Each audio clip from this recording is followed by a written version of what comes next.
Vous parliez d'agilité de grandes, de petites entreprises. On dit aujourd'hui que les petites entreprises sont plus agiles pour se développer et aller vite. Comment les grandes entreprises sont aujourd'hui responsables finalement du développement des petites et peut-être comment les petites contribuent aussi à finalement favoriser l'innovation des grandes? Ça, c'est nouveau et c'est une opportunité formidable.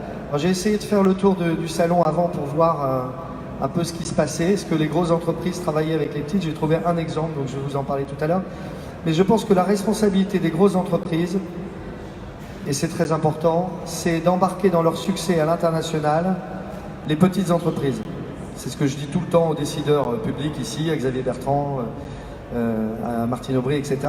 On a la chance d'avoir sur le territoire des grosses entreprises.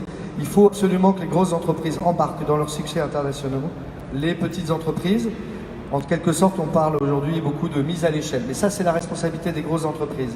La responsabilité des petites entreprises ou des entreprises naissantes, c'est d'incuber l'innovation pour les grosses entreprises. Parce qu'une entreprise d'une certaine taille ou une grosse entreprise, elle n'est pas foutue de faire de l'innovation comme une start-up. C'est pas possible. Il y a un blocage culturel dont je parlais précédemment en parlant d'intelligence collective ou de culture d'entreprise qui bloque l'innovation ou qui bloque l'incrémentation de l'innovation dans les grosses entreprises. Donc l'innovation, il faut qu'elle soit incubée à l'extérieur des grosses entreprises et qu'ensuite elle soit réincrémentée à l'intérieur de ces mêmes entreprises. Donc tout à l'heure, j'ai vu par exemple une entreprise qui est sur le salon qui s'appelle SoSample, qui travaille avec 3 de nos entreprises, Auchan, Boulanger et Leroy Merlin, qui fait exactement ce que je viens de vous dire. C'est-à-dire qu'en fait, elle source des produits innovants pour les grosses entreprises, pour des grosses entreprises que je viens de vous citer, et elle teste ces innovations. Si ça marche, en fait, ensuite, on réincrémente ces produits dans l'offre produit des enseignes que je viens de vous citer. Donc voilà. Je pense que chacun a son rôle, mais les deux se complètent finalement parfaitement. Très bien. Aujourd'hui, nous avons des entrepreneurs devant nous, peut-être des créateurs, des porteurs de projets, des différents profils, des chefs d'entreprise déjà installés.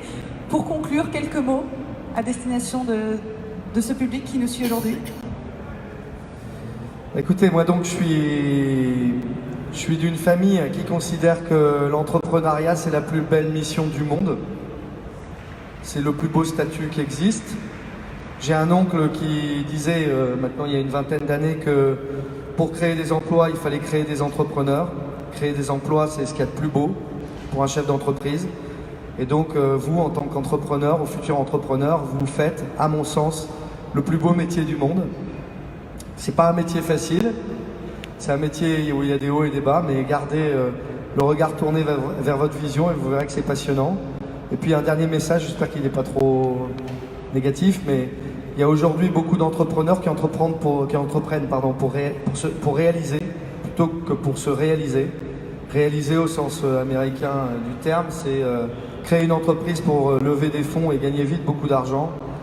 Moi, j'y crois pas du tout. Je crois qu'un entrepreneur se réalise dans la durée. Et donc, voilà, ce que vous créez, essayez de le garder le plus longtemps possible. J'espère que j'ai pas été trop moralisateur, je suis désolé sinon. Merci pour ce beau moment d'humilité, j'ai envie de dire que vous avez développé également. Merci pour ce moment de partage et je vous laisse profiter avec nous de la conférence qui va suivre et je vous invite à reprendre place. Merci Monsieur Guillaume. Merci beaucoup.